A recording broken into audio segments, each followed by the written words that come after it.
Hey, good morning, everybody. I haven't made a video in a while, so I thought I'd do this one today. Excuse me. And video is for Hillary Clinton. Now, I know I'm going to piss off a lot of people, and you know what? First Amendment says I have a right to do that. I do not care whether she gets pissed off or anything, and I don't care if anybody else gets pissed off with what I'm going to do here. So, that being said, here we go. Mrs. Clinton, if that is your real name. Here's the thing. When you and Big Bill left the White House, the people that clean up and stuff and get it ready for the next first family to move in noticed a lot of stuff was missing. So what they had to do was get a hold of you and tell you, give it back. You took close to $200,000 worth of furniture out of the White House to put in your own home. Excuse me, it doesn't belong to you. It belongs to me and everybody else in this country. We paid taxes for it. You don't have a right to take it anywhere. You don't have a right to do a damn thing with it. Any changes made to the White House and stuff like that have to be approved by the American people, not Congress. Congress ain't got shit to say about diddly squat anymore. And I think they're beginning to find out the American people are damn tired of politics as usual. And congressmen and senators sitting around saying, well, the American people don't know what they need. Excuse me, we do know what we need. We need a Congress and a Senate that will follow the Constitution as it was written, not how you stupid idiots determine it needs to be interpreted. It was written in plain English 200 and some odd years ago,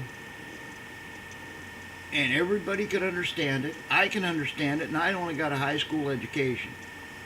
Okay, now, second part. Hillary, why is it after you and Bill got out of office, you were on TV crying that you were broke? You were broke. Oh, okay. Been down that road, I know what that is. But come to find out, a couple of years later, somebody did some digging and found out you had $100 million in the bank. $100 million, and you're broke? Damn, I'd like to be that broke. Jeez. Listen up, dipstick. I'm retired military. I'm not old enough to receive my Social Security yet. And I live on not even $12,000 a year. I make ends meet. Why? Because I know how to budget myself. I go to a movie now and then. I splurge a little bit now and then because I've saved up a little bit ahead so that I know how to splurge to do with it. Because I'm frugal. And how many military personnel like me? Well, not even military. How many people out there are like me, trying to make ends meet on just a little bit of money from their retirements and stuff? And here you guys go. Well, not you this time around, because you weren't in Congress, but if you'd have been there, you'd have voted for it. I know damn well you would have. You can't lie your way out of it. But our Congress seen fit to take $150 billion out of the Social Security Fund, which is, everybody knows, is not supposed to be touched. It's not supposed to be touched at all. If it is, it must be repaid immediately. Now, this is the second or third time that Congress has taken money from the Social Security Fund. Second or third time. And not one damn dime has ever been put back by you guys. By you crooks. Now, we're supposed to be okay with that. We don't get a cost of living raise. I'm a veteran. I didn't get a cost of living raise. That's why I'm only making not quite $12,000 a year. My pay is about $11,600 a year. $11,600 a year. That's what I'm supposed to live on. And I do it. I manage. Because I'm a frugal person. And I'm smarter than the average schmuck out there that earns $25, $30 an hour and spends it on a bunch of superfluous crap that he don't need. Now, Hillary, you know as well as I do, you have never told the truth once in your life. You couldn't. It's not in your DNA. Fact. You said you were against gay marriage. This means you don't like gay people. Well, that's up to you. Everybody's entitled to their own opinion. I got no heartache with gay people. As long as they don't try to force their way of life down my throat, I got no heartache with you. But I'm telling you right now, they've got the right to get married, as far as I'm concerned. And they deserve the same rights as every other couple in the United States. You know, you can bring religion into it, whatever you want. That's fine. You know, go ahead, argue religion and this, that, and the other damn thing. It doesn't make any difference because they got human rights. Human rights.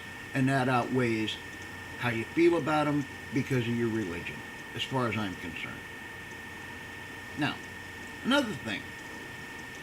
Benghazi.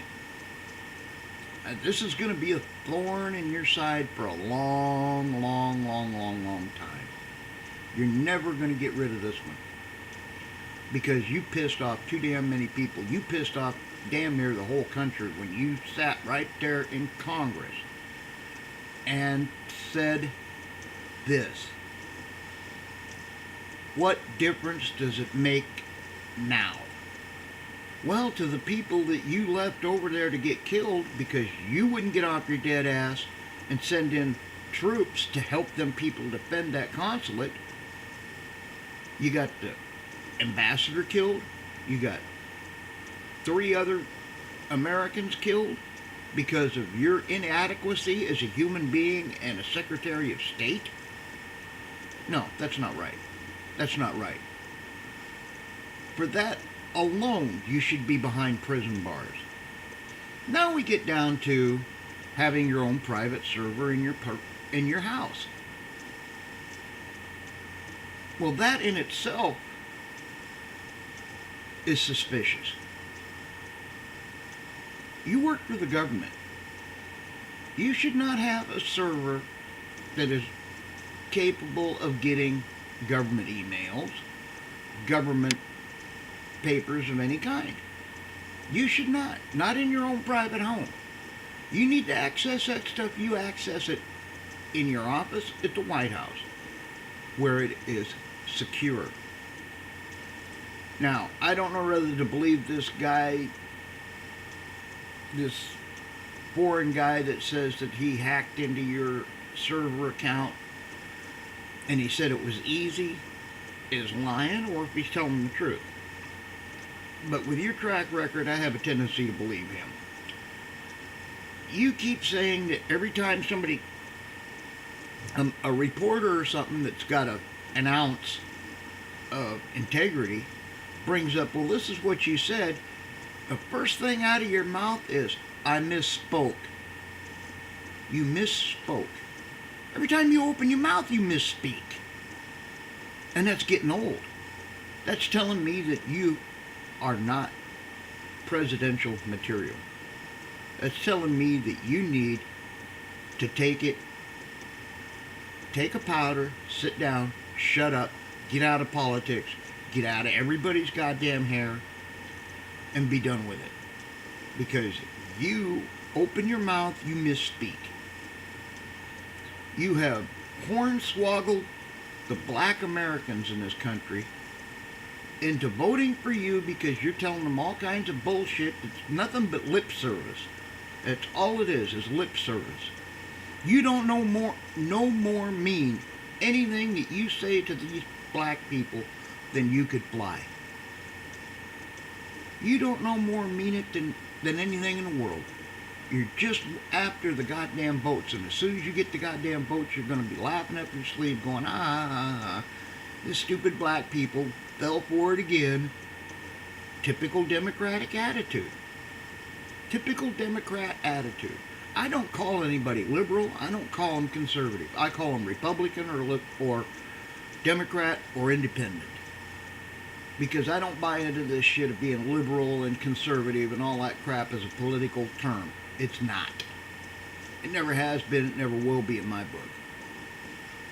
Now, lastly and not least, you had better back the hell up and stay away from the Second Amendment. Because I guarantee you right now, you start trying to take, if you get elected to President of the United States, and you decide that we're going to ban guns in this country, I am willing to bet that when you tell the Army and the police forces, okay, start going around knocking on doors and collecting weapons, that you're going to get police forces, you're going to get the military. I would judge 95 to 98% of the police forces and 95 to 98% of the military looking at you going, oh hell no, I'm not taking guns from my people. No. That's not going to happen. Why? Because most of them are just like us. They realize that if you take the guns away, the criminals will have guns. How goddamn hard is that for you to figure out? And you keep saying, well, Australia and England, you know, they did it, and they don't have the gun crime rate. True. That's true. They don't have the gun crime rate that we do. But however, their murder rates have went up.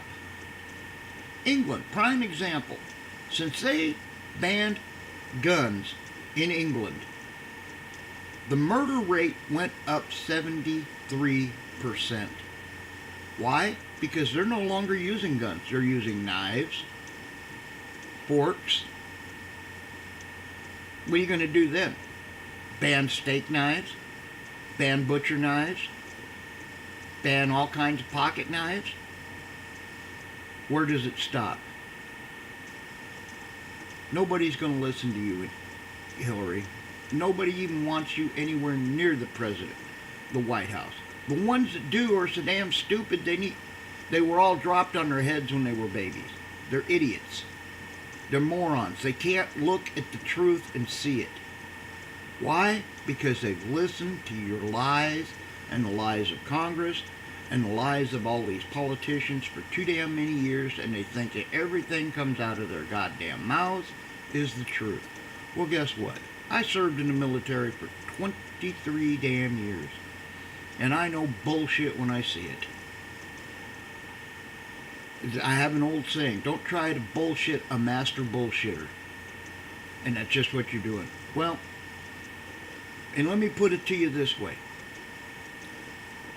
This is going to be posted in a couple places, and if anything should happen to me, anything, I fall down and break my arm. You did it. It's all on you. Anything. You better pray to God nothing happens to me. Because it's all on you if it does. Because people who badmouth you have a tendency to have accidents and stuff. Well, guess what? I'm covering my butt. You can't stop this. Well, Facebook, friends, and family, thanks for putting up with my little rant today. Y'all have a good one. Take care.